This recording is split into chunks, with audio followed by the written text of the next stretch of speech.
بەناوی خۆی بەخشندەی میهرەبان سڵاو لە بینەرانی کەناڵی ئاسمانی پەیام خۆشحاڵم لە بەرنامەیەکی تری گفتوگۆ بە ئێوەی بەڕێز و خۆشەویست گەشتمەوە هەوڵ دەدەم لەم بەرنامەدا قسە لەسەر لاوازی سیستەمی ئیداری بکەین لە باشووری کوردستان یاخود لە هەرێمی کوردستان قسە لەسەر ئەو دۆخە بکەین کە ئەمڕۆ بازاڕەکانی گرتوتەوە یاخود قسە لەسەر ئاسایشی خۆرا بکەین لە باشووری کوردستان لە ڕوانگەیەکی زانستی و ئەکادیمیەوە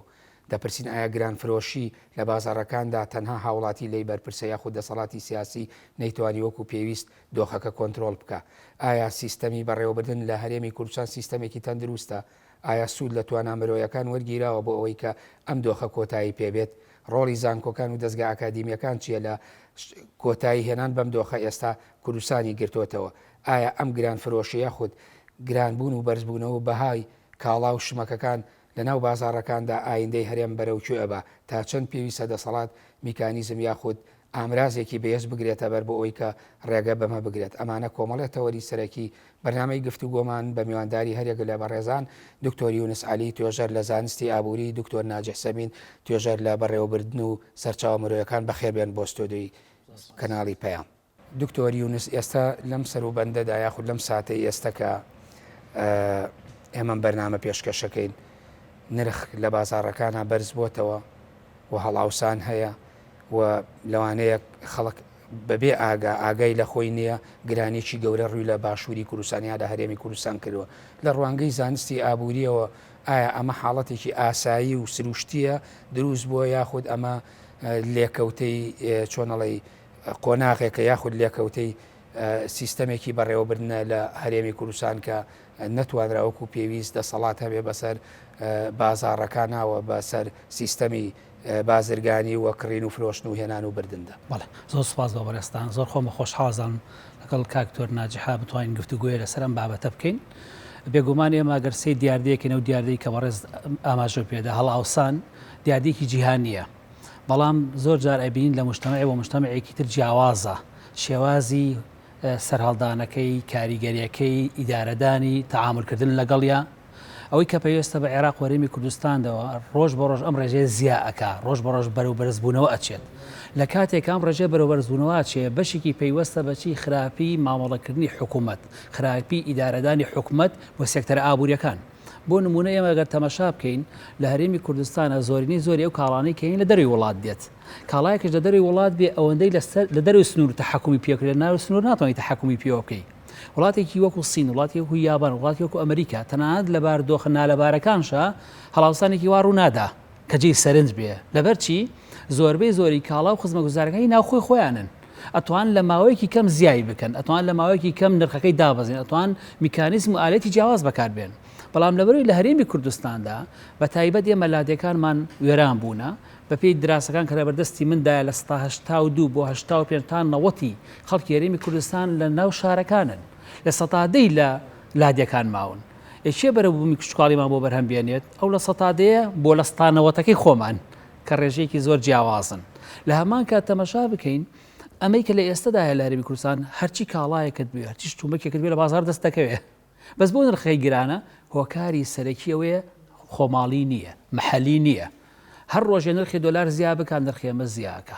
هەر ڕۆژێ لە دەرەوە گۆڕانکاریە ڕووبدا نرخەکان گۆڕانکاری بەسەرادێت بۆیە زۆر جا حکوومەتی هەرێم ئەسڵەن چەند بڵێن لیژنەی تایبەتمانەیە بە دوعادا چوونەکەین هەوڵەدەین نرخەکان بەرز نەبێت و ناتوانێت ئەو کارە بکە بۆ لەبەرەی تا ڕادەیەکی زۆر لە سەیتەڕی خۆی دەرچووە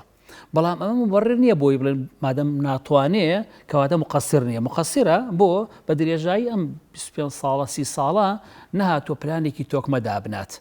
من زۆر جارە بینم لە ڕاگەیاندنەکان کەسانی بەرپرس لە ئاسی زۆر بەرزدا ئەڵێ بۆچی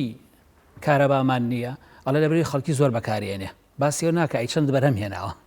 ئەڵێ بۆچی ئاو گرفتی ئەڵێ لەبەرەوەی خەڵکی زۆر بەکارێنێ باسیەوە ناکە لی بپرسە بۆچی گرانی ئەڵێ لەبەرەوەی خواستی خەڵک زۆر بۆ خەڵکی زۆر بەکارێنێت باسی جانبی دووەم ناکە ئەوە زۆر گرفت دروستەکە بۆ ئەوە خۆدزینەوەی لە واقعەکە هەیە کەواتە حکوومەت هێرش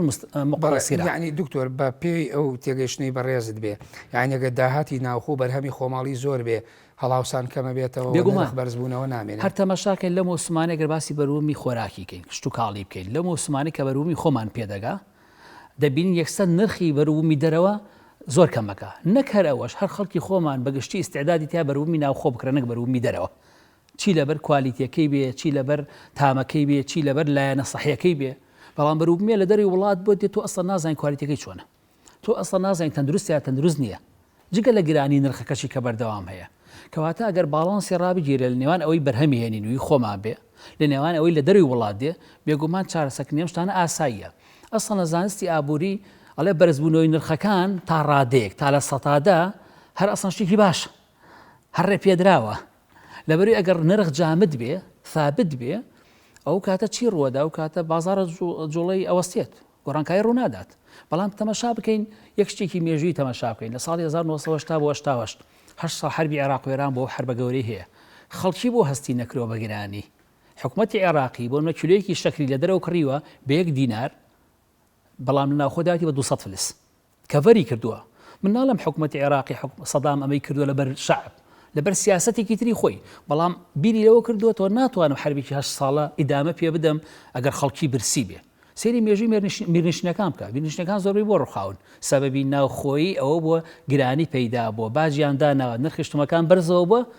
بەستەوای خەڵکی بەرەو دابەزین. بە هەندێک دراسی سە لە عێراقا لە 150 ڕێژەی هەژاری لە 150 زیاترە. هۆکارەکەی چی؟ هۆکاری سەرەکی گرانبووی نرخەکانە. بە تایبەت بۆ چی باسی ئەم حاڵەتاکەین؟ ئێمە زۆربەی زۆری خەڵکی کوردستان یا خود بڵین عێراق بوچەخۆرن، بوچەکەی سابتە، باسیەوە ناکەم لێ بڕین و دواکەوتنوانە لە حاڵەتی نۆرماڵشە بە ئاسایی ناتوانێت بوچەکەی بگۆڕێ. ڕۆژ بە ڕۆژ نرخەکان چی دێ نرخەکان لە زیاد بووندایە. بەڵێ دکتۆر ناجی ئەوەی دکتۆر یونس ئاماژەی بکرد لە ئەنجامی لاوازی ئیداریەوە لە سیستەمی سیاسیدا خود نەبوونی پلانە، نەبوونی ڕوئایەکە بۆ ئایندە بۆ ئەوەی کە ژیانی کۆمەلگا مسۆگەر بێ لە سایی دەسەڵاتێکی سیاسیدا. ئایا ئەتوانین بڵین یعنی کەواتە زانستی یا بڵین بەڕێوەبردننی ژیانی کۆمەلگا لە ڕوانگەی زانستی ئیدارەوە چۆن پێناسە ئەکرێ؟ عادی کامەیە ئیدارەیەکی باشی کۆمەلگاگە تۆوەکو توێژەرێک لەو بوارە بۆ بینەران باسیکەی؟ زۆر سپاس بۆ میوانداریەکەتان. ڕاستی هەمە ئەو بابەتی کە دکتۆر یونس باسی کرد منیش بەشێکی باسەکەم کە ئەبێتە تەواوکەری ئەو لایەنە کە لایەنی مرۆیەکەیەتی. سەبارەت بەوەی کە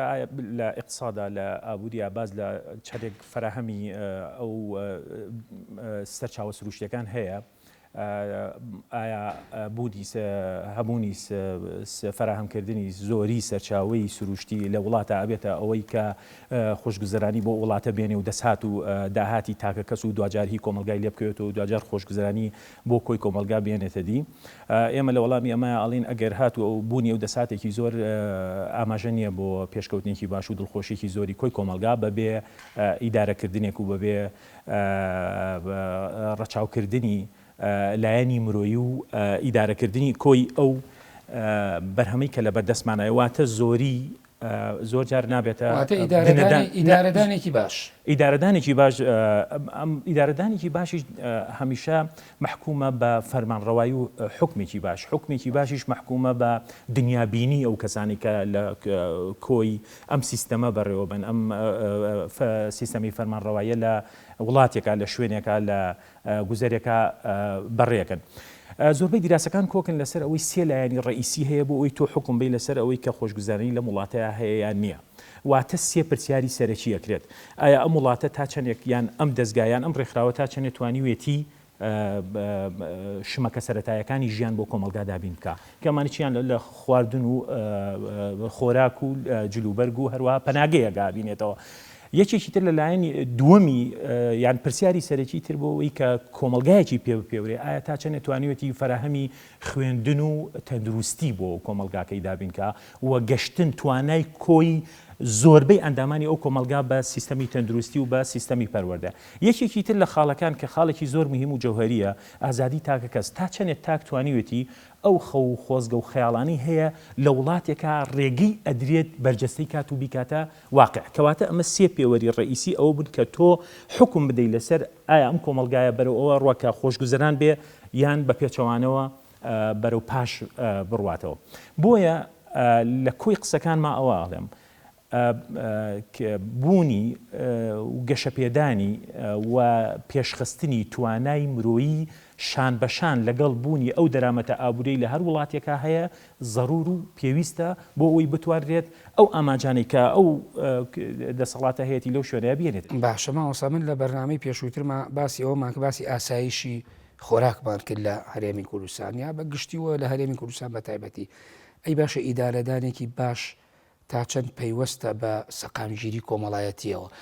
یعنی ئەگەر ئیدارەیەکی سەرکەوتوو نەبێ ئایا کۆمەلگاش بۆ خۆی ناسەقامگیرە یاخود سەقامگیری کۆمەڵایەتی پەیوەندی بە پێکەوەژێن و ئاشتی کۆمەڵایەتیەوەی کۆمەلگا بەڕێوەیە دانیشتۆ بێ بە تاکید کۆی کۆمەلگا دوجار ئێمە جارێ پێش هەموو شتێ ئێمە دوو جۆر لە زانستمانەیە زانستی کۆمەڵایەتیمان هەیە لەگەڵ زانستی سروشتیمانەیە ئێمە ئێستا باس لە زانستە کۆمەڵایەتیەکانەکەین زانستی کۆمەڵایەتی ینی چی ینی هەر کاتێک کە مرۆڤ بوو اینجا ئەوان بوونیان هەیە واتە بەبێ بوونی مرۆڤ ئەوان وجودیان نییە لەناو ئەمانە ئێستا باز لە سیاست و اقتصاد و ئیدارەکەین ئەمانە گرێدراون بەیەکەوە هیچیان دوالیزمەیەکن تەواوکەری یەکترین دوجار من لێرە و من مەبەستمە کاتێک کە تۆ ئەوانی کە پۆستەڵگرن لە ئاستا بەتەبەتی لە ئاستە وەزاریەکانە لە ئاستی حکوومەتە کەم پۆستەڵگرانە کەسانێک بوون کە خەمخۆر نەبوون کە پێشڕەوی باش نەبوون زیاتر نزیک بوون لە پاژڕەوە نەک لە پێشڕەوە کە توانای قودرەتی بەڕێوەبەراتێکی باشیان نەدرا نەک بەتەنها ئەمە بیرێکی باش چوارچێوەی جیهانبینی ئەم کەسانە ئەگەر گەورە نەبوو توانای بەڕێوەبردنێکی باشی دەم دنیا ئاڵۆز و پڕ پێداویستی و حەزەی کۆمەلگایە ناتوانێت بەرەو پێشەوە بات بۆیە ئێمە گرنگە ئەوانەی کە سەرکردایەتی و پێشڕەوایەتی ئەم کۆمەلگاکەن نەک تەنها لە ئاستە بەرزەکانە لە ئاستی حکوومەت و دامەزراوە و پەرلەمان و وەزیرەکانە بەڵکو لە ئاستەکانی خواریشە پێویستە ئەم پۆستەڵگرانە کەسانێکی خەمغۆر بن کەسانێکی بەسەریقە بن کەسانێک بن کە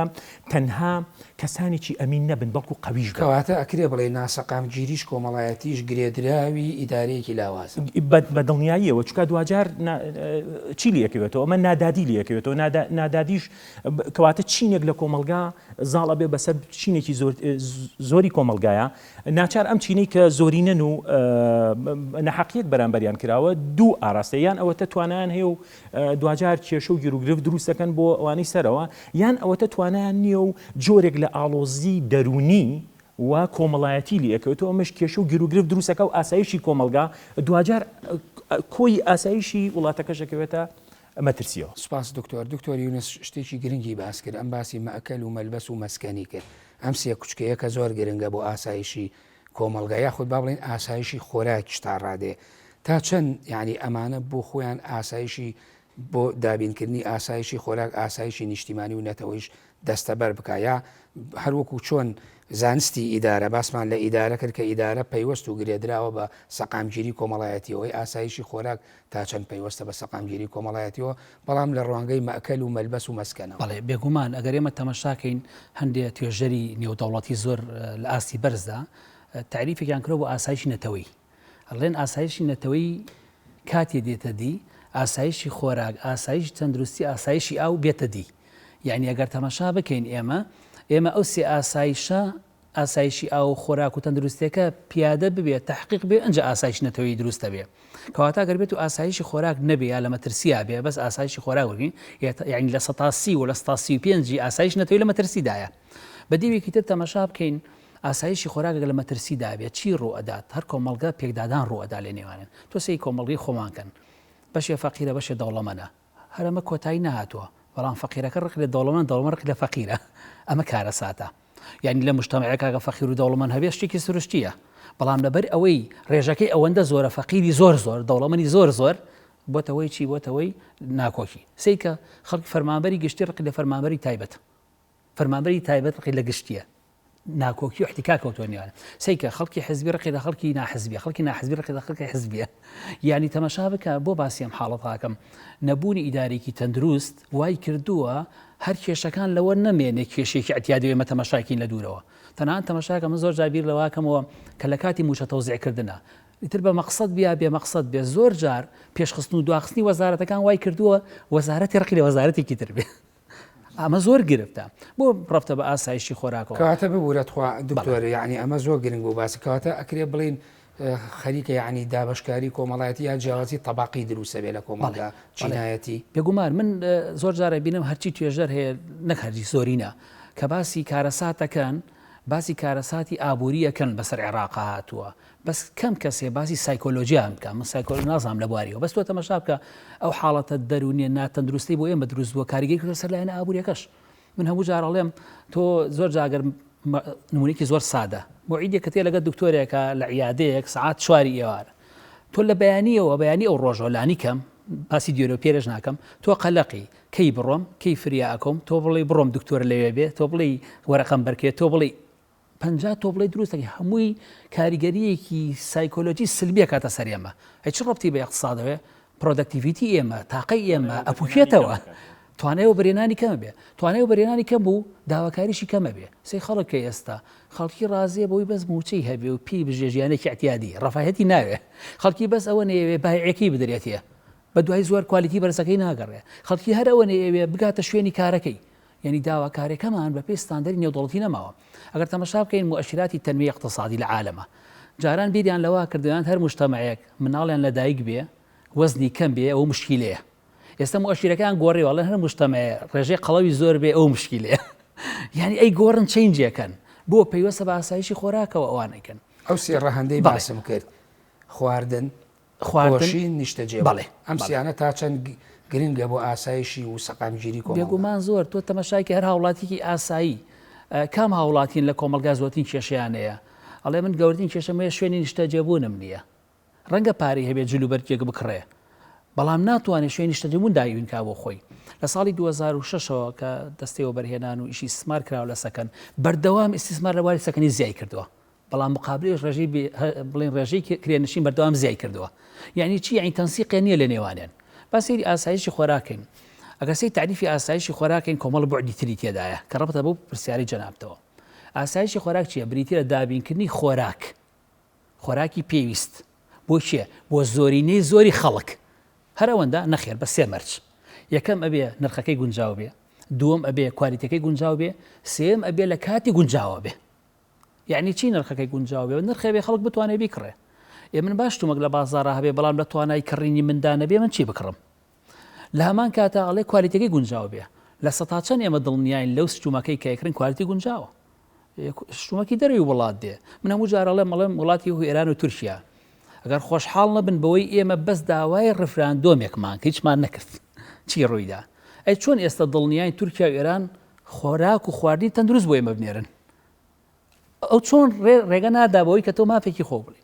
خاڵێکی تر ئەڵێ چی ئەڵێ بەو مەرجەی ئاسایشی خۆراک لە بارێکی گونجاو باری گونجاو یعنی لە کاتی شەڕا لە کاتی بوومەلەرزەیە لە کاتی لافاوە لە هەموو کاتێک حکوومەت بتوانێت پێداویستی خەڵک دابینکە ئەی چی ڕۆدا لە هەرێمی کوردستان نەکوالیتەکەی گونجاوە بەگشتی باسەکەین نرخەکەشی بەردەوام لە زیادبووندایە و دڵنیاش نیم دووبای ئەگە سنوورەکان گیرا چی ڕۆدا کەواتە هاوڵاتێکی چۆنە بۆ دروستەکە هاوڵاتێکی شپرس سەقامگیر نییە کە سەقامگیر نەبوو ئەو چینایەتی و حاڵتانی تر باسەکەم ئەوانە ڕۆدا ئەگەر تەماشاکەی بۆ چیستە حکوومەتی عێراق بیری لەو کرۆ بەشەخۆرەکان زیاد بکە هۆکارەکەی چییە حکوومەتی عێراق دەرکی بۆ کردووە کە ڕێژەی هەژاری چەند زیای کردووە دەرکی وە کرۆ ڕێژەی بێکاری چەند زیای کردووە بۆیە مفرەداتی بایعی کە لە بینی دوو پرۆسیاون بکرێ بە پارە و نەهێڵڕێ یا فراوان کرێسە فراوان کراوە هۆکارەکەی چییە هۆکارەکەی ئەڵێ ئاسایشی کۆمەڵایەتی لە مەترسیایە لەبەروی ئاسایشی خۆراکمان جێبەجێ نەکردووە واتە ئەم کایانە هەمویان متەرابەتی یەکترین بەڵێ دەستخۆش دکتۆر ناجح بەشێکی تری گرنگ کە پەیوەندی بە ئیدارەدان و ئاسایشی خۆراک و بەڕێوەبرنێکی باشەوە پەیوەندی باسەکە باسی توانە مرۆیەکان یاخود سەرچاوە مرۆیەکان تا چەند بەکارهێنانێکی پۆزیتیڤانەی توانە مرۆیەکان یاخود سوودبینین لە توانەکان کە ئێستا توانایەکی باشی گەنج هەیە لە باشووری کوردستان یا لە هەرێمی کوردستان ئەمانە بۆ خۆی یعنی گزارش دەبێت لە ئیدارەدانێکی باش و ئاسایشی خۆراکیش و گرانفرۆشیش نامێنێ و ژیانی خەڵک ژیانێکی سەقامگیرە بێت لە ڕووی کۆمەڵایەتیەوە وڵا ڕاستی من ئەگەر لە پاشخانێکی گەورەترەوە دەست پێ بکەم ئێمە سێری هەندێک دەوڵەتەکەن بوون منە وڵاتێکی وەکو سنگافورە کە وڵاتێکی بچووکە و تا حدێک جۆرێک لە نزیکبوونەوەمان لە کوردستان لەگەڵ وڵاتی سنگافورەیە هەیە ڕەنگە ئەو وەکو باسمان کرد پێشتر ئەو دەرامەتە زۆری کە لە کوردستانە هەیە ڕەنگە لە وڵاتێکی وەکو سنگافورەیە بەرهەم نەبێ یان بەردەست نەخرێ بەڵام بە هۆکاری گەشەپێدانی زیاتری توانای مرۆیی لەو وڵاتە توانیەوە ئێسەیەکە لە وڵاتانی کە پێشبڕکێگا لەگەڵ وڵاتە پێشکەوتەکانی دنیا کەواتە ئەمە بۆ خۆی ئاماژەیەکی مهمە ئێمە بە تەنها پشت بەسترمان بەو سەرچاوە سروشتیانەی کە هەمانە و بەبێ ئیدارەکردنێکی باش و ساڵ و تەنها ئەوەی کە لای حکوومەتە ئەگەر ئێمە هەر دیسانەوە بێنەوە بۆ بەراوردی نێوان ئیدارە و لایەنە اقتصادیەکە تەنها بە ژمارە ئەوەندە خەستخانە ئەوەندە مەکتەب ئەوەندە خزمەت گوزاریمان پێشکەش بە هاوڵاتی کردووە بەڵام بیر لەوە نەکراوەوە لە ئیدارە پرسیارەکرێت تەنها ئەوە نییە تۆ چیت کردووە بە چەندێک ئەمە و بەرهەم هێناوە چەندێکە تیا سەرف کردووە چەندێک قوربانی داوە بۆ ئەمە ئەگەر قوربانیەکەی زۆر بێ ئەگەر با تۆ گرنگترین شتی شکرد بێ بەڵام خەرجێکی زۆر بە فیڕۆدانێکی زۆر لەو خزمەت گوزاریە لەو ئیشەیە کرابێت لە ئەهمیەتی کەمەکرێتەوە لە کوردستانە بە حکمی ئەوەی کە ئێمە کەمتر خەممانە یان نازانین یان کەمتر خەممانە لایەنی مرۆیی فرامۆش کراوە هەر وەکو وتم ئێستا لە دام و دەستگاکانە بەتابەتی گەشەی مرۆیی بۆ زیادکردنی توانایان بۆ کۆنتڕۆڵکردن و سەرپەرشتیکردن و بەدەستێنانی ئەو ئامانجانی کە هەیە بەڕاستی زۆر دوورە لەوەی ئەگەر ببینەران هەر بڵێ توانای مرۆیی چی ینی سەرچاو مرۆیەکان چین توانێت هیچ نوێت تۆزێ ینی وازح بێ ڕوون توانای مرۆیی بەڵێ توانای مرۆیی ئەوەی ئێمە کە چۆن بتوانین واتە کەسێک ئێمە ئامانجێکمانەیە ئەم ئامانجە بە کەس دێتە دی ئایا تا چەندێک تۆ ئەم کەسە بۆ ئەو ئامانجە فراهم کراوە بۆ ئەو ئیشە فراهم کراوە بۆی ئەمە ئامانجە دوورترەکەی تەمان ئامانج لە بچووکەکانەوە دەست پێکات تا دوجار ئەچێتە ئامانجی دەوڵەتە کە خۆی لە چیا بینێتەوە بۆ نمونە ئێمە جارێک لە خوێندنا بووین کەسێک 12 وەرەقەی پیشانین وتی هەموو فەلسەفە و ئامانجی وڵاتی شوک و سوید لەم 12 وەرەقایە من پرسیارەکەم ئێستا لە عێراق و لە کوردستانە ئێمە ئامانجمان چی ئێمە بۆچی هەوڵەدەین لە ڕووی اقتصادی و ئێمە پەیڕەوی چ ڕژێمێکین ڕژێمی سەرمایه‌داری ئیسلامی ئێمە نازانی کە ئەمەمان لە ئامانجە گەورەکەی ون کرد لە بچووکانیش ئێمە نازانین چگەن هەر لە بازنەیەکە ئێمە خوڵینەوە ئیدارەش بۆ خۆی چییە ئیدارە خۆیانی چیانی دایرە بەردەوام خوڵانەوە لە بازنەکە ئەم بازنەیە بۆی بەردەوام بخڵێتەوە پێویستی بە چییە پێویستی بە سوتەمەنیە پێویستی بە وزەیە کە تۆ بییتێ یەکێک لەوانە چییە مرۆڤە مرۆڤی چیەکە لە چیوە سەرچاوەگرێت لە پەروەردەوە ئێمە پرسیارەکەی ئێمە پەروەردەی ئێمە ئەوەندە پێشکەوتووە بتوانێت کەسێکمان بۆ دروستکە ئەو ئامانجانەی کە هەمانە ئەو کارانی هەمانە کە کۆمەلگای پێشەکەوێت ئایا ئەم مرۆڤە توانای هەیە یانمە پشت بە خەڵکانی دەرەوە بەستین لای من و لای زۆرێکیش قەنەعەتمان وایە تا ئێستا ئێمە بە نەزانین بێت یا بەزانین بێت ئێمە کارمان لەسەر ئەوە نەکردووە کە بتوانین توانای مرۆیی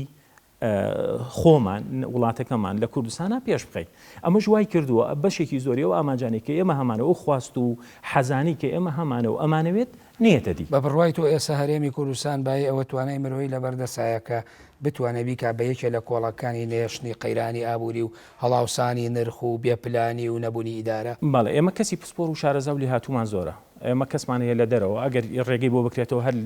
ئەگەر ئێمە پشت بە خەڵکانێکی دەرەوە بەستین ئێمە خۆمان ئۆڕەتی خەڵکمان هەیە لە دەرەوە ئەگەر ئەو خەڵکانە لێرە ڕێگەیان پێ بدرێت جا من ئەگەر لە خاڵی سێما بۆم باس کردی لەوەی کە پێوەرەکانی وڵاتێکی پێشکەوتوو لە خاڵی سێما ئەوم وت تا چەندێک ڕێگە ئەدرێت کەسێک حەز و خەیاڵ و خولیاکانی بەرجەستە بکات لەو شوێنی کە تیاژی لەو ناوچە جوگرافیایکە لێ ئایا کەسێک کە دێت توانە و حەزی هەیە و مەیلی هەیە کە وڵاتەکەی و نەتەوەکی خۆی پێشقا تا چەندێک ڕێگاکەی لە بەردەستا کراوەتەوە تا چەندێک ڕێگەی ئەدرێ فراهم کراوە بۆ ئەوەی تا چەندێک هاوکاری ئەکرێت تا چەندێک دەستی ئەگرێ بەڵام بەداخەوەی کەی بینین ئێستا لە کوردستانە ئەگوزارێ بە پێچەوانەوە ئەو کەسانەی کە توانیان هەیە بمبەخشە بە تایبەتی ئێستا تا ئێستا ئێمەش هەر لەسەر ئەوەی کە لەسەر پاشخانی ئەوەی کە لە مێژووە حیزبەکانی دەسەڵات کردویانە تا ئێستش دامەزانی کەسەکان و دانانیان لە پۆستە بەرزەکانە لەسەر ئەو پاشخانە شۆڕژگێڕەیە کە تا ئێستا لەسەر پاشخانێکی ئەکادمی و زانستی نییە. سپاس دکتۆر یونس ئەوەی کە مامۆستا باسی کرد ئایا یعنی تا چەند ئەمە دوولایەنەیە باسێکی گرنگ هەبوو وابزانام لەگەڵ تۆ پێشتیش مناقەشەمان کە بۆمە باسی ئاسایشی خۆراکمان کرد وتر ئەگەر بەشێکی پەیوەندی بە دەسەڵات و سیستەمی سیاسیەوە بێ بەشێکی پەیوەندی بە سەقافە یاخود بە ڕۆشنبیری بەکارهێنانەوەیە بەڵام ناوبڕێ وەرەگەم دوای ناوبڕەکە وەڵام بەرەوە بینەرانی بەڕێز و خۆشەویست ناوبڕێکی کورد وەردەگرین و دەگەڕێینەوە لاتان.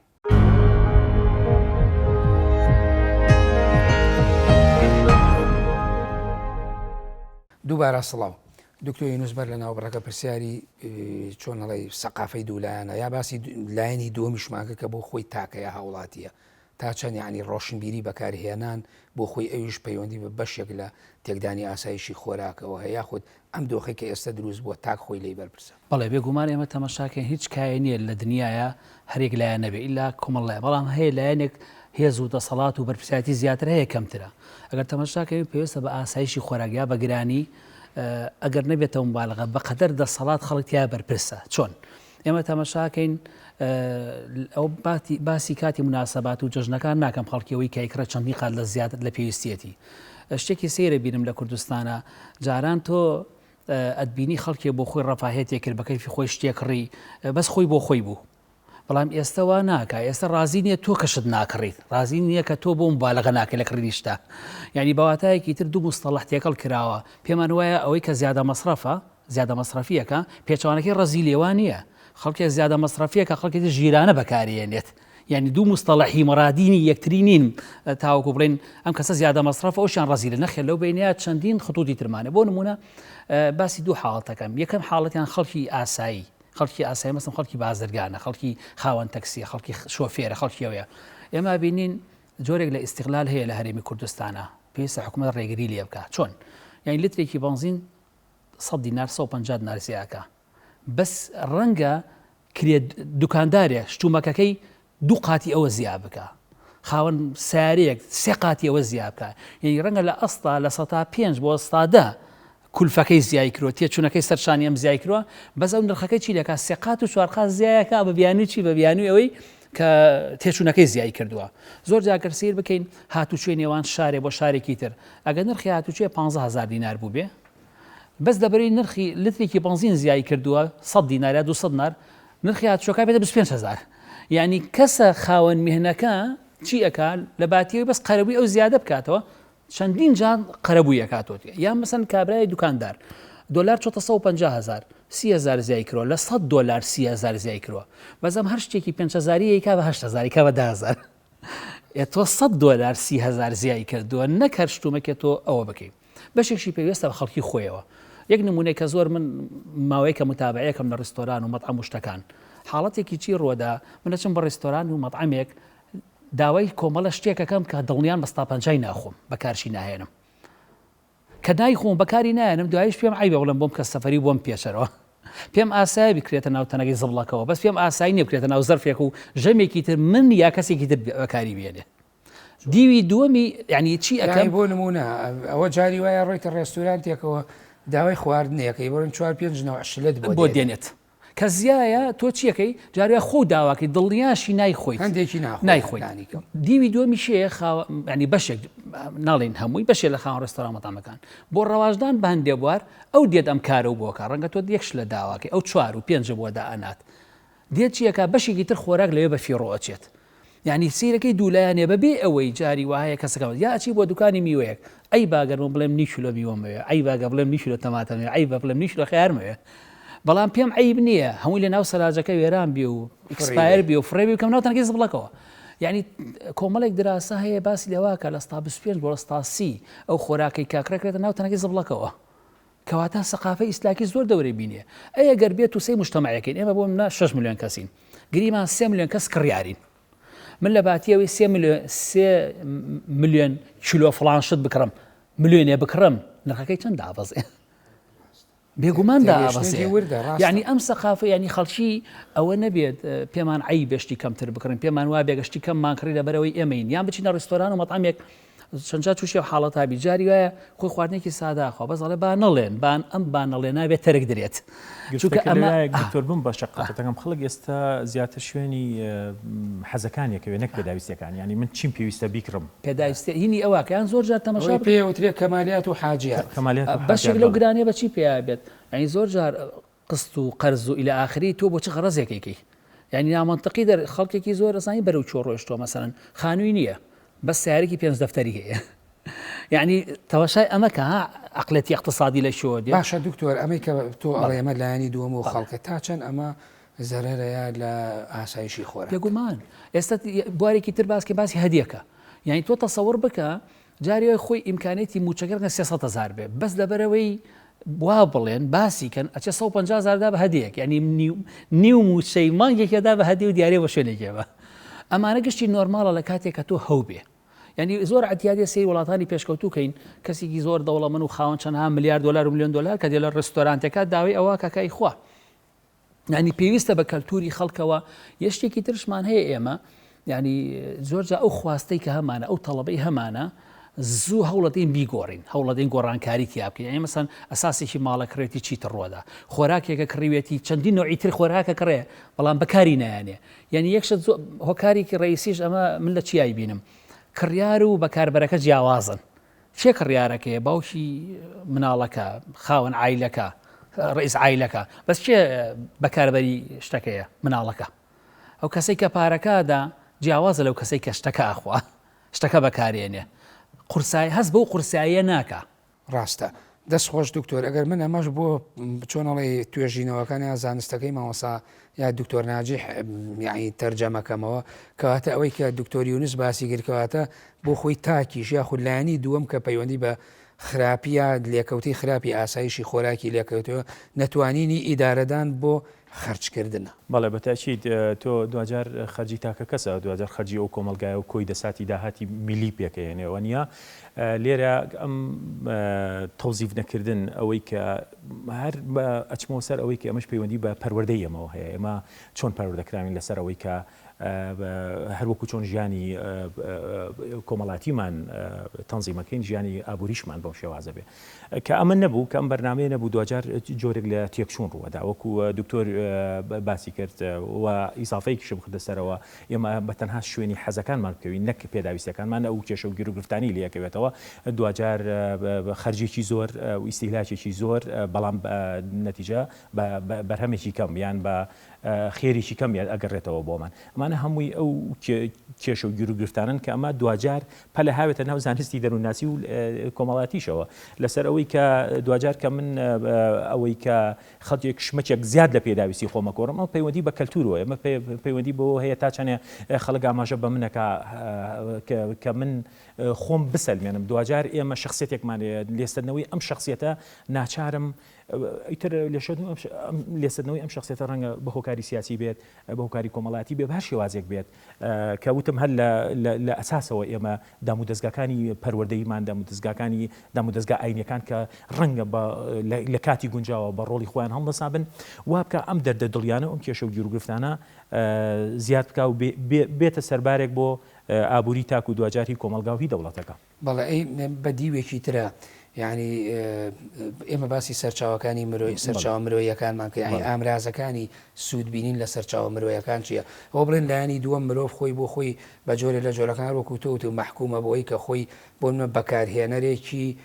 چۆن ئەڵێ خراپ بێ ئەوەی کە دکتۆر یونس ناوینەوە سەقافەی ئیستیهلاکی باسیەکە. ئەی ئەم توانانە بە دیوەکەی ترا چۆن یعنی ئامرازەکانی سوودبینین لەم توانایانە چۆنە بە چ ڕێگایەک بە چ میکانیزمێک سوودی؟ طبعا من کاتێککە باسی ئیدارەکەنی وەکو پێشتر وتم محکومە بە سیاسەتی و دەوڵەتە چی ئەو سیاسەتە چیە لە سوڕێنە و پاشان بە دنیابینی ئەو کەسانی کە لەناو ئەم سیاسەت هەیە کارەکەن ئێمە ئەگەڕێنەوە سەر ئەوەی ئایا ئەم دام و دەستگانی طبعا کە ئێمە بەداخەوە ئێستا لە زۆربەی راپۆرت و هەواڵە میدیاکانە کە خوێنیتەوە وازانی دەسەڵات تەنها ئەو گروپن لەو حیزبەی کە فەرمانڕەوایی بەدەستەوە بەڵکو ئەمە کۆی کۆمەڵێ دەستگا و دەسەڵاتی ترەگرێتەوە لە ئاسایش لە میدیا لە دەستگا ئاینیەکان لە دەستگا پەروەردەیەکان لە ڕێکخراوەکان لە ڕێکخراوی حکومی لە ڕێکخراوە ناحکومیەکان ئەمانە کۆی ئەو سیستەمە پێکەێنن ئایا تا چەندێک ئەمانە بە شێوازێک ئاربەتایەتی لە دەوڵاتانی دیموکراسی ئەمانە تا ڕادەیەک سنووری خۆیان دەسەڵاتی خۆیان ئاسایش پۆلیس دادگا دەسەڵاتی پەرلەمان دەسەڵاتی حکوومەت میدیا ڕێکخراوەکان ئەمانە تا حدێک جۆرێک لە سنوورێک جیاکاریەکە بینی لەناوێنە بەڵام لەنا ئەو دەوڵەتانی کە دەوڵاتێکی سەرکوتکەرن و زیاتر لە کێشە و گرفت و ئاڵاون و بە دەوڵەتانی جیهانی سێم ناسراون ئەم سنوورانە تۆزێک ئاڵۆزن و تەداخل لە نێوان ئەم دامەزراوانە هەیە لە ناو یەکتریە لە ناو ئیشی یەکتریە بۆ نمونە ئێمە ئەمانەوەیەک لایانی مرۆیی ئێمە گەشەی پێ بدەین و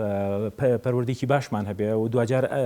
نەتایجێکی قەومی باشمان هەبێ لە ڕوو ئابوووریەکەیەوە سێرەکەین لە پەروەردەیە ئایا ئێمە ئەمڕۆ کە دام و دەستگای پەروەردەمان هەیە ئایا دەسەڵات بە چ شێوازێک تەداخولەکە خۆی بێ دەسەڵات تەداخولکە بەڵام بە چ زۆر باس لە پەروەردەکەی مامۆستا پەروەردەی مەبەست تاکی پەروەردەیە چۆن پەروەردە بکرێت تاک لە سەرەتاوە یا پەیوەندی بە پەروەردەی وەکو بەردی بناغە یعنی چۆن ئەڵێ بە شێوەیەکی ڕێک و پێک نەهاتووە ئەو گومانیتیانە ئەسەمان کە دیار بوو دەزارکێشانی ناوێ ئەزانی ئێستا لە وڵاتانی پێشکەوت و ئەو وڵاتانی کە تا ڕادێک سەقامگیریتیایە پەروەردە تەنانەت دەگەر منداڵە لە سکیدا چابێ لێەوە دەست پێەکەن یعنی چۆن بتوان ئەم تەخزیەکی باش و ئەم دایکە چۆن مامەڵە بکات لەگەڵ ئەم وەزعی ئەو باری کە هەیەی تا و منداڵی لە دایکە بێت یعنی منداڵێکە لە دایکە بێت لەوێ مەسەن لەو دەوڵەتە سەقام بیرانەیە کاتێکە لە دایکە بێت دانی شیری هەیە دوو دانی هەیە فڵشەیەکی دەمودانشتن ئەدەن بە دایکەکە پێی ئەڵێن تۆ بێ ئەم دوودانە بشۆی بۆچی لەبەر ئەم خۆم دانە شیریانە ئەکەون یعنی ئێمە پرسیاری ئەومان کردم دانە شیریانەکەون ئەڵێن ناو بۆی ئەم کەسە یەکەم ڕابێ لەسەری دومیش بە ئازارەوە ئەمە نەکەوێت نەڕوە مەبەستم چییە هەر لە بیدایەتەوە ئەم پەروەردەیە کە هەیە مەسلەی ئێجوکیشن مەسلەی پەروەردە تەنها ئەوەن نییە تۆ بیخیتە ناو مەکتەبێک و دەکە من ئەڵێم پەروەردە گەورەتر لەوەی کە لە ناو بینا و چوارچەوەی مەدرسەیەک و سکوڵێک و زانکۆیەکە بەڵام بۆ من گرنگی پێدەم چونکە دوجار تۆ لەم دامەزرانەوە ئەم مرۆڤانە دروستەکەی ئەگەرم دامەزراونە لە سەرەتاوە خراپبوون لە کۆتایەکەشی باش نابێت یعنی تۆ چاوەڕی چی ئەەکەی لە کەسێک کە ئێمە هەموو من یەک نمونەت بۆیانمەوە ئێمە ئەگەر ئێمە کەسێک پەروەردە نەکەین بەڵام تەنها زانستەکەی فێر بکەین زۆربەی ئەو خەڵکانی کە لە ئاسیان بچنە وڵاتانێکی بەتابەتی لە بەریتانیا خەڵکانێکن لەوانەی لە جەدۆلزەر باز زۆر لەوان پێشکەوتوتر بن بەڵام لە ناحیە پەروەردەکەەوە لەگەڵەوانە دەرناچن ئێمە پرسیار بوو لەما دروست بوو بەڕاستی جارێک وەڵامێکیان داینەوە وتیان ئەگەر تۆ کەسێکی باش پەروەردە بکەی دوجار ئەگەرم کەسە بیرکاریش نەزانێت لە تەمەنی 20 ساڵی شاتوانێ بیکات لە تەمەنی 30 ساڵی شاتوانێ ئەم کەسە فێر ببێ ئەتوانێت یاسایکی اقتصادی فێر بێ ئەتوانێت لە مێژوو تێبگا لە جوگرافیا تێبکات لە دوای تەمەنی 40 ساڵیشەوە بەڵام ئەگەر پەروەردەکەی نەکرد پەروەردە زەمەنی و ساڵی خۆی هەیە کە ئەوەی نەکرد نەیبرد لەگەڵ خۆیان دوجار تۆ لە تەمەنی 40 ساڵی و 30 ساڵیان ناتوانانی بی تعویزیەوە بکەیتەوە بۆیە ئەم لایەنە بە گرنگە زانمەوە باسیشم کرد ئەمە سەرەتای دەستپێکێکی گرنگە بۆ ئەوەی تۆ بتانی لە کۆتاییە دەرەنجامێکی خوازراوت هەبێت بەڵێ سپاس دکتۆر دکتۆر یونس ئەوەی کە دکتۆر ناجح باسی کرد و باسی پەروەردەی کرد ئێمە گەرەمە گرێ بدەینەوە بم واقعی ئێستاوە لە هەرێمی کوردستانە هەیە و دەسەڵاتی سیاسی ئێستا لە پێناوی ڕیفۆرمایە بەوەی کە ناوی ناوە لە نێوانی دوو کەوانە ناوی ناوە چاکسازی بۆی لە سیستەمی سیاسیا بیکە ئایا بۆ خۆی ئەمیش پەیوەندی بۆ پەروەردەوەیە کە نەیتوانیوە کە پەروەردەیەکی دروست نییە بۆ ئەوەی لە تێڕوانینێک حکوومەت و دەسەڵاتی سیاسە تاوەکو چاکسازی پێ ناکرێت دێ لە ڕێی چاکسازیەوە ئەوێ گران فرۆشی لە ناو بازارەکانە دروستکە پرسیارەکە مازە بەڵێ بێگومان ئێمە تەماشاکەین ئەوەی بەڕێز باک چەند بۆعدێکە گرێتەوە کەمیان چاکسازی لە هەر سێکتەرەکان باسەکرێ من پرسیارێکی زۆر سەرەتایی یەکەم هەنگاوی چاکسازیەوەی ئەترافکردن بە هەڵە من تا ئێستا جۆم لێ نەبووە لێ قۆناغ لە خۆناغەکان ئەو هەنی کە باس چاکسازیەکەن لە بچووکەوە بۆ گەورە ئەترافکەن بۆی کە لەو سێکتەرەیە ئێمە هەڵەمان کرد ئەمە چاکەکەیەتی یەکە تۆوە نەکردیان گاوەکانی تر من نازانم چی ئەکاتە شۆ لای من مهم نییە کە ئەمە و کرد ئیتر ئاساییە بێبەلاتەوە دوای هەڵەکان ئابگەڕی دووەمیان ئەگەر تەماشاکەین لە واری پەروەردەی ئێمە پەروەردە و تعلیم و تعلیم عالی و هەمووی کۆبکەرەوە هەرچی شتێکە خوێنێڵێ لەبەر کۆمەڵگە و بۆ کۆمەڵگە هەمووی واڵێ لە دوجارە قسەکە ڕەتەکرێ بەس نەناو کۆمەڵگەیە نەتوانێتی کار لە کۆمەڵگەشکە یعنی بە شعارەکە هەمانە ئێمە لە قاعەکەیە لە زانکۆکە لە پەیمانگاکە لە تەربیەکە لەناو هۆڵەکەین بەڵام دابڕاوین لە کۆمەڵگە ئەوە ناکەین کۆمەڵگەیە سێمیان تەماشا بکەین بۆعدێکی تر چییە خەڵکی مستەخەف و خەڵکی خاوەنشاد و خەڵکی بڕوانە ئەمە تێکەڵ کراوە نییە ئەبێ جیا بکرێتەوە مەرج نییەوەی کە شادەی بەرزی هەبێ مستەخەفتر بێ مەرج نییە کە شادەی بەرزی هەبێ سەقافەیەکی ئیسلاکی تەندروستی هەبێ تەماشا بکە من دیاردەیەک بۆی باز دیار دەکەم خەڵک هەستی پێکە چی ڕوەدا ئێستا خەڵکێک بەس دەبەرەوە عادات و تەقالید لەبەر محاکات لەبەرەوەی چاو لە خەڵک بکە سەقافەیەکی ئیسلاکی زۆر خراپیە و زەرری بە گیرفانی خۆشی گەیانەوە لە دوجار ئابووری وڵات زەرەکە چی ئەو بارش باسێکم یعنی دەبێ شاو لە شوێنە بە 250 دینارە ئەوە چێ لە شوێنێکی ترێک کڕێ بە $5 بەس دەبەری بڵێت چوون بۆ لە شوێنێک بڕات شەربەتێک بخوا بە 500 دینارە یا بە 1000 دینارە چێ لە شوێنێکی تر ئەیخوا بە 4000 دینارە بەس دەبەرەوەی لە دوجار ناو کۆمەڵگە لە ناو خەڵک ناو خزمەکانی بڵێ من ئەمڕۆ لەوێ بووم ئەم دیاردەیە ئاساییە من لە مانگی جارێ لە 2 مانگ جارێ 3 مانگ جارێ بچم بۆ شوێنێکی وە نەک $5 $20 دەم بە شەربەتێ مەسەلەن بەس چینە ئاسایە ببێ بە عاداتێکی ڕۆژانەی من ببێ بە کەلتورێکی ڕۆژانەی من بیرکەرەوە بێت چەندێ سەروەتی مجتەمع بڕوا بە شتێک بە پێویستی خۆتی نازانی بەس مجرد حبی ظهور حەزەکەی چاو لە خەڵکی ئەوەکەی مەبەستم بۆ باسی ئەمەش پەروەردەکەی دکتۆر ئێمە هاتوین شەهادەکەی دەینێ مەرحەلەکانی بڕیوە ئەوەی کردووە بەشێکی پەیوەستە بە ئێمە ئەم جاویە بۆ لایەنی یەکەم کە دەسەڵاتی سیاسی دەسەڵات چییە مشکلەکە هەتاوەکو ئێستا دەسەڵاتی سیاسی نەهاتووەتە ناو خەڵک بزانێ خەڵک چیەوێ لە دوورەوە تەماشاکە عادەتەن ئەو وەسیتانەش هەیەی وەسیتی دەسەڵاتدارەکان بەگشتی وەسیتێکی خێر نین ناچی ئەو مەسجەی ببگەێنە کە پێویستە بیگەێنێ من زۆر جار دەممان یا دەستمان گەیشتەوە بە کەسانێکی باڵا دەست بەرپرس کۆمەڵەشمان پێوتووە نەیبیستووە یعنی نەشی بینیوە مێمەوە مازانیوە چەندین جار بووی باس کراوە بینراوە بەڵام چیە زۆر جا وەسیت زۆر مهمترە لە باڵا دەستەکە ئەم وەسیتە مەسجی خەڵکە گەیەنێ بەو ئەگەر ئەم وەسیتە بۆ نمونە زیاد ئەگەر ببین لە هەندێک بابەتە ئێستا بنزین گران بووە خۆ ئاسایی بێ بەلاتەوە هەندێک خەڵک هەیە وا بیگەێنێتە سەروتر بڵێ جا تۆ موچەی کاملت داوە پێی معاشی تاوەداوە پێی با بنزینش گران بێ خۆ کاریگەری نییە لەسەری ئەم مەسجا گاتە سەروتر ئەڵێ تۆ ملیۆنێکەوەنت موچە خۆرە ملیۆنێکەوەنە سیارەشت هەیە زۆر طبیعیە نرخی لترێکی بنزین 800 دینار بێت بە 1000 چییە بەس من زۆر جاڵێم زۆر جاوی شانەی حکوومەت یاریمێکە لە ڕووی حسابیە ئۆکەین بەس لە پشتی ئەمەوە اقتصادی مهمە یعنی ئەو بیر لەوە بکەینەوە لترێکی بنزین کە گرانە بێ خاوەن تەکسیەکە ناچارە نرخی تەکسیەکە گران بکە بە میقدارێک دوکاندارەکەش ناچارە کرێ تەکسی زیادی داوە دوکاندارەکەش شتەکانی خۆی گرانەکە میوەفرۆشەکەش گرانێکە ئارتفرۆش و نانەوەخانەکەش ناچارە گرانیکە ینی پێکەوە گرێدراون ینی فکرەکە لەوەیان نییە نرخێکی بنزین لە 800 بۆ بە 900 یان 900 بۆ بە 1000 فکرەکە لەوێ دوای ئەمە چی ڕوەدات کەواتە دۆخێکی ئاڵۆزە هەم لە سیاسەتی حکوومەت هەم لە بازار و بازرگانی و کڕین و فرۆشتن و هێنان و بردن بێگومان ئەی باشە ینی ئایسام دۆخێکی ئێستا لە هەرێمی کوردستان هەیە وەکو تۆ باست کرد ینی ئێستا تۆ خەڵک بەخۆی نازانێ هەرەگە بە نمونێ باسی بکەین سنووقێک تەماتە بە 2000 دینار بوو ئێستا کیلۆیە بۆ بە 1500 تا جارێ تەنکی سیارەکەت پڕەکەیت چەند کیلۆ تەماتە ئەکری ئەوەندە 1000 دیناری زیادەی تۆ بە کیلۆیە تەماتە بێگومان ینی هەر پشتی لەوانەیە ئەمە وەکو وردیات زۆر شتی ورتەیە ئێستا تەماشا بکەین من هەموو جار باسی ئەوم کردووە لە شوێنی تر کاتێ زوو کرێ پاس بە 350 دینار بوو کە بوو بە 400 دینار خەڵکی خۆپیشاندانی کرد 50 دینار زیای کرد بوو یان 50 دینار چییە بۆ ئوفی ئانە زۆرە ڕەنگە عیلێ بێ 4 کەس بێ ڕۆژی دوو جار هات و چۆ بکات 250 لە مانگێکا چەنەکە لە ساڵێ چەنەکە یان شتێکی تر زۆر جار هەر بە فیرۆدانە لە بواری چیە بینم لە بەناوی تەخفیزاتەوە بەناوی هەرزانکردنەوە فانیلێ بکڕە بە $10 دانێکش بەرە بە بەلاش خەڵکی خۆمان چیەکە دانێکی ترەکرە بەزە و دانی تر فڕێئەدا بەکاری نایەنێ بەهادەردان هەر ئێستا دوکاندارەکان فرۆشیارەکان فێری ئەوە بوو ینی ڕێکلامەکە لە میدیاکانەوە یا لە ناوتۆڕە کۆمەڵایەتیەکانە کۆمەڵە شت ڕێکلامی بۆکە 250 کەمترە خەڵکەڵێ لەوێ ئاوەکەیان برنجەکەیان ڕۆنەکە بۆیە بەڵام سیرەکەی لەو لاوە شتێکی کەی داناوە کە تۆ زۆر پێویستە چەند قاتی خستۆتە لەوەش گرنگتر جاری وا هەیە ینی بەعمەلی تەماشا بکەن و بەداداچوونی بۆ بکەن ئەچیتە شوێنە نووسێتی تەخفیزاتمان لە 150 بەس تۆ شتانەی کە ئەیکڕی سێگە لە 102 دوای کاکرسراوە 50 هەڵێ بۆ هەمووی وتومانە 50 نەک بۆ ئەمەی باشە دکتۆر یونس من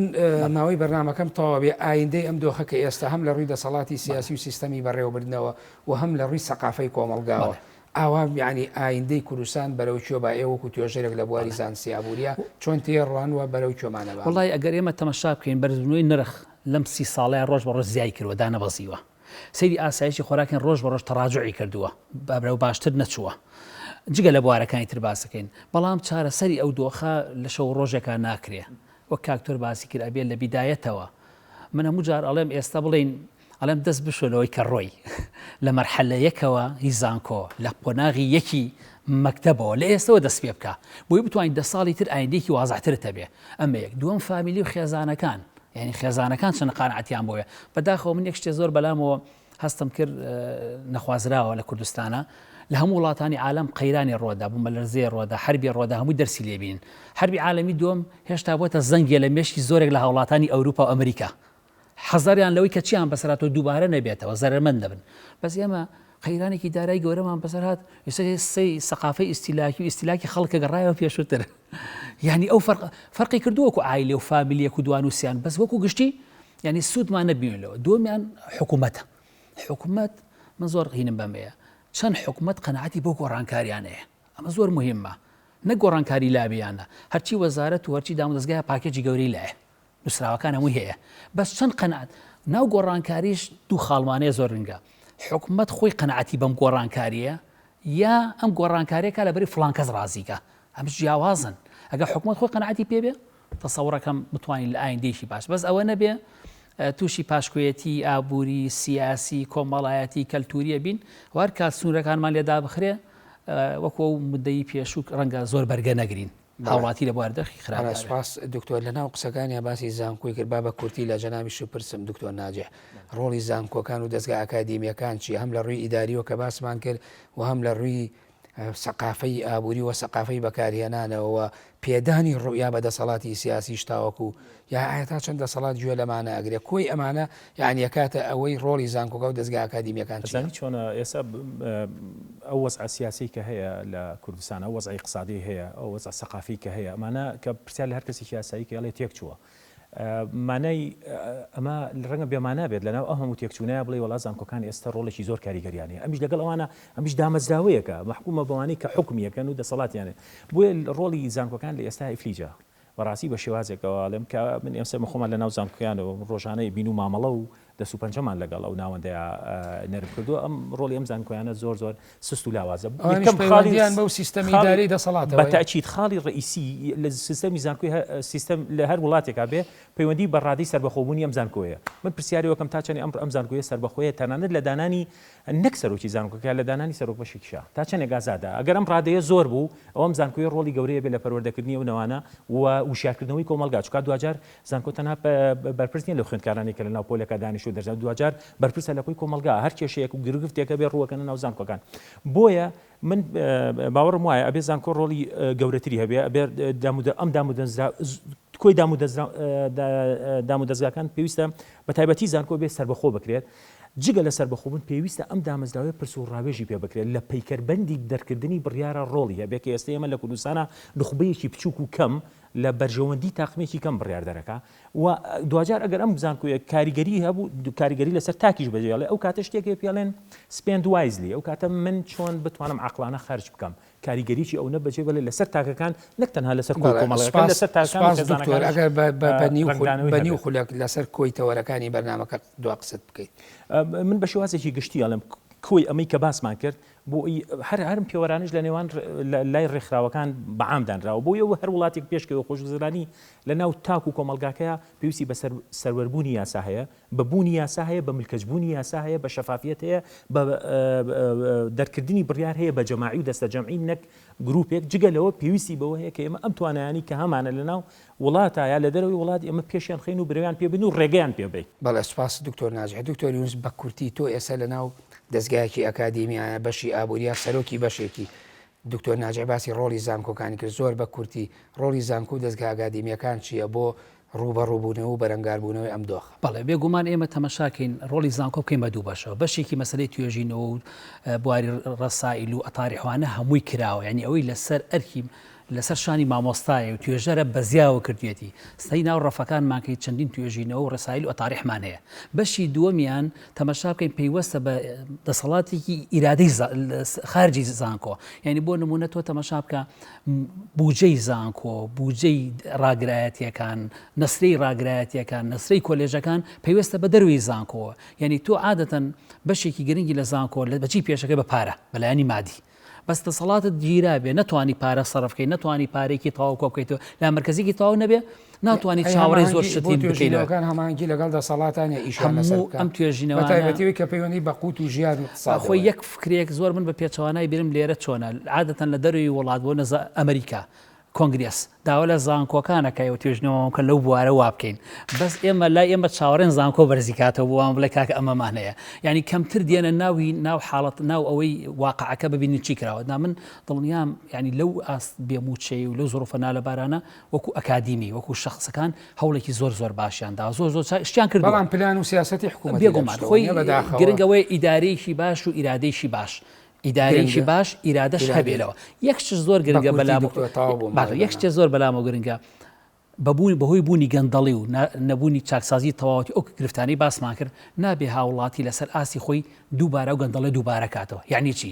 تەنکەرە نەوت ئەڕوا بەڵام تۆ نابێت لە کارەکەی خۆت گەندەڵی کەی بڵێ تەنکەرە نەوت ئەڕوا لەوەری تۆش گەندەڵی کرد تۆش جۆرێکە لەو کاری ئەو کردو تۆ لە ئاستی خۆی بەرپرسیارەتی خۆ بکەم مەهماکان ڕۆڵ شتکەم بێ لە داهاتۆ ڕۆڵبالانی کەم یەکلایەن بە زۆر سپاس بۆ دکتۆر یونس عەلی توێژەر لە زانستی ئابووری سوپاس بۆ دکتۆر ناجح سەمین توێژەر لە بەڕێوەبردن و سەرچاوە مرۆیەکان سوپاسانەکەم لە بەرنامەی گفتوگۆ ئامادە بوود. بەڵە بینەرانی بەڕێز و خۆشەویست بەم شێوەیەتمە کۆتایی گفتوگۆی ئەمڕۆمان تا گفتوگۆیەکتر بەخۆی گەورە و میهرەبانتان دەسپێرم کاتێکی خۆش بۆ هەموو لایەک.